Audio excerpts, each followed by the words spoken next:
ఇలా మా అపార్ట్మెంట్లోని స్నేహితులమందరం ఒక్కొక్క నెల ఒక్కొక్కరి ఇంట్లో లలితా సహస్రనామ పారాయణం చేస్తూ ఉంటాము. ఇలా చేయటం వల్ల అందరి మధ్య సత్సాంగత్యం ఏర్పడుతుంది. లలితా సహస్రనామం యొక్క ప్రయోజనాలు మరియు చదివే విధానం. అసలు లలితాదేవి ఎవరు? లలితాదేవిని శివుని సహచరిగా పరిగణిస్తారు మరియు శంకరుని మూడవ కన్ను యొక్క శక్తిని లలితాదేవిగా పరిగణిస్తారు.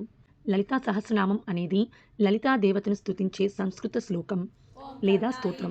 ఇది లలితాదేవి యొక్క 1000 పేర్లతో కూడి ఉంది. వీటిలో ప్రతి ఒక్కటి ఆమె దివ్య స్వభావం యొక్క విభిన్న కోణాన్ని వివరిస్తుంది. లలితా సహస్రనామం యొక్క అద్భుతమైన ప్రయోజనాలు బ్రహ్మాండ పురాణంలో చక్కగా చెప్పబడ్డాయి. మనం ఒక పద్ధతి ప్రకారం లలితా సహస్రనామాన్ని చదివినట్లయితే పూర్వ జన్మలలో చేసిన పాప కర్మల ప్రభావం ఈ జన్మలో నశించబడతాయి. స్వయంగా హయగ్రీవ భగవానుడు కూడా లలితా సహస్రనామ స్తోత్రాన్ని పూర్తి అంకిత భావంతో సాధన చేసి ముక్తిని పొందాడు. లలితా సహస్రనామం యొక్క ఉపయోగాలు. దసరా నవరాత్రుల్లో లలితా సహస్రనామ పారాయణం శుభ ఫలితాన్ని ఇస్తుంది. లలితాదేవిని 3 రకాలుగా కొలవవచ్చు.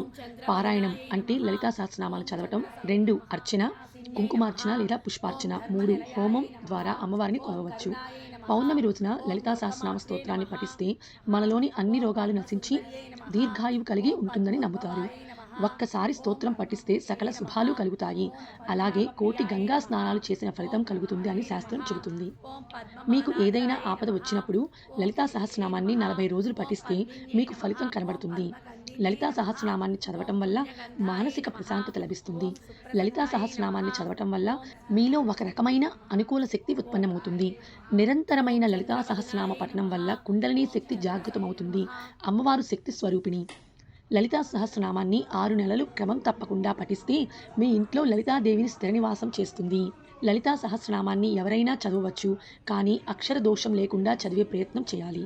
ఉదయం వేళలో అయినా లేదా సాయంత్రం సమయంలో అయినా చదవటం ఉత్తమం. చదివే ముందు స్నానం చేసి శుభ్రమైన స్థలంలో చదవాలి. చదివే ముందు దీపాన్ని వెలిగించి నమస్కారం చేసుకుని చదవాలి. మీరు ఎందుకోసం చదువుతున్నారు అని మనసులో సంకల్పం చేసుకుని చదవాలి. నుదుట కుంకుమ లేదా విభూతి అయినా పెట్టుకోవాలి. కొందరు ప్రతి మంగళవారం మరియు శుక్రవారం చదువుతారు.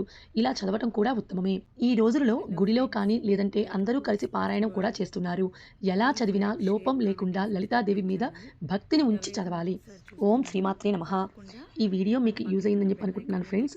ఇలాంటి మరిన్ని యూస్ఫుల్ వీడియోస్ కోసం చూస్తూనే ఉండండి వసుదాస్ వరల్డ్.